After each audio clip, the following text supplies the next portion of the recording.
Hey guys, Jason here with a word to the wise. I just want to touch on something real quick with you. I'm at a supply yard, so I got to be kind of quick. I can't really linger too much. I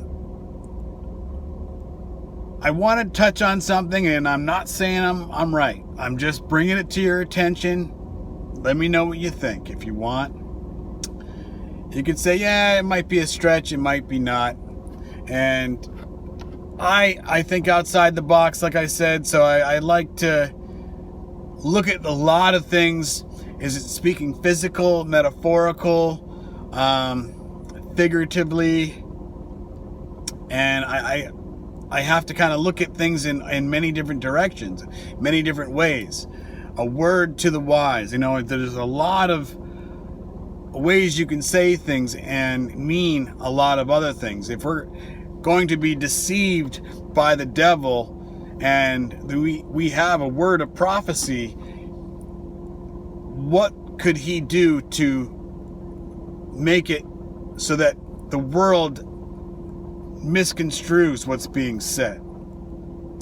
Through Revelation, it has to be probably one of the deepest and hard to hard to understand. Easy to read, hard to understand what is really going on here, because when you start peeling into the layers of each bowl, each sign, each time where it sees the multitude on the sea. Hopefully I'm not taking somebody's parking spot here. The waters, the angels going across the sky, the pit opening up. There's just so much like, wow, who are these people on the sea? Now they're here, now they're there, now they're getting white robes. Now they're cheering for joy because the white horse is coming out with Jesus and the sash and the multitude behind him, and then the 1,000-year reign. And then, the last 2 or 3 chapters, it's just like, wow, there is so much going on. And if you're going into the prophets that prophesied all of these things, you really have to look, because if that's all prophesied to happen and it doesn't word it exactly, and then I'll use Magog as an example.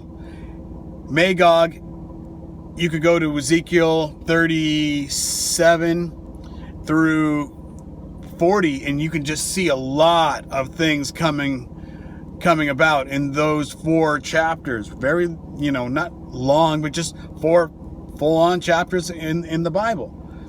Yet, when you get to Magog in Revelation chapter 20, it's narrowed down into, 2 or 3 paragraphs? And it's like, wow. So it's very brief in Revelation of all this stuff happening. So there's a lot going on in the Old Testament that you have to kind of somehow compact, and then you look at it and find it in Revelation. Where is the mark spoken in anywhere else in the Bible? It's a prophecy to happen coming. Is that the abomination? I always wonder, is it the abomination that makes desolate? It's in the temple, so is it? I don't know. Where does it come from? Is it even spoken ever before, or is it something new? But here again, for the devil to deceive.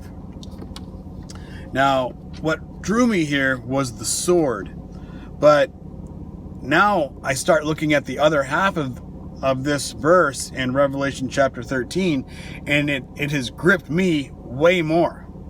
And I'll show you.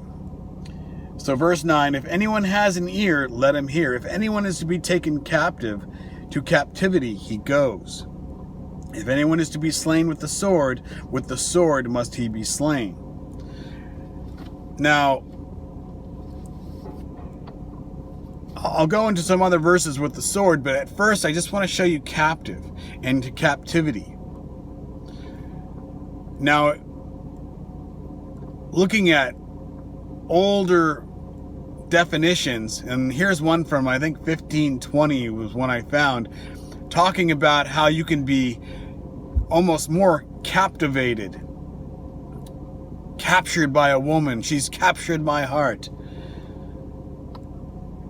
And I wonder, Are they being put in camps, or are they being captivated? They are held captive by the beast, because who can make war with the beast? He is making the world a better place through his works. And people think like, oh, well, this is the peace, and is this going to build into a peace and security where then sudden destruction happens? So on and on and on in that kind of mindset, just asking questions. Look at what's going on. Look what's happening right now. Not saying that we're in that time, but is it how the beast makes war on the saints? So let's go a little bit ahead. So it talks about blaspheming his name and his dwelling, that is, those who dwell in heaven. Also, it was allowed to make war on the saints and to conquer them. And authority was given it over every tribe, people, language, and nation, and all who dwell on the earth will worship it. So if you're being conquered and you're seeing saints being conquered, captive, prisoners, and then dying with the sword, or is that how he makes war? Is it that he gets the world to worship it? They are taken captive. They are in awe of his power, his dealings, making peace on earth, stopping wars. Ukraine's over. Nothing's happening in that timepiece land, right? Is this how he captivates the world and says, who can get in front of this freight train? And the sword. Well, if you're taken captive, into captivity you go. Next comes the sword. So, now, not saying that, there's the portion in Revelation 20 where it talks about the beheaded. Is that speaking on the same thing? I can't say. Because I see a lot of things in the bowls where every soul in the sea dies. So you can look that up on your own and say, well, is that where this happens? Where they start lopping heads? Because you're not participating. So, in Revelation chapter 1, in his right hand he held 7 stars, and from his mouth came a sharp 2-edged sword, and his face was like the sun shining in full strength. So the 2-edged sword out of his mouth.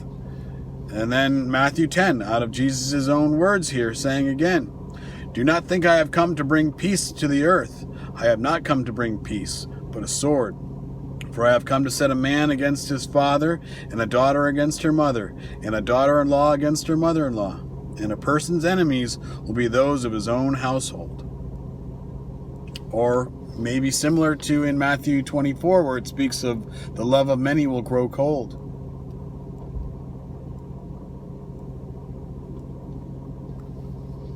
We're going to keep it short and sweet like that.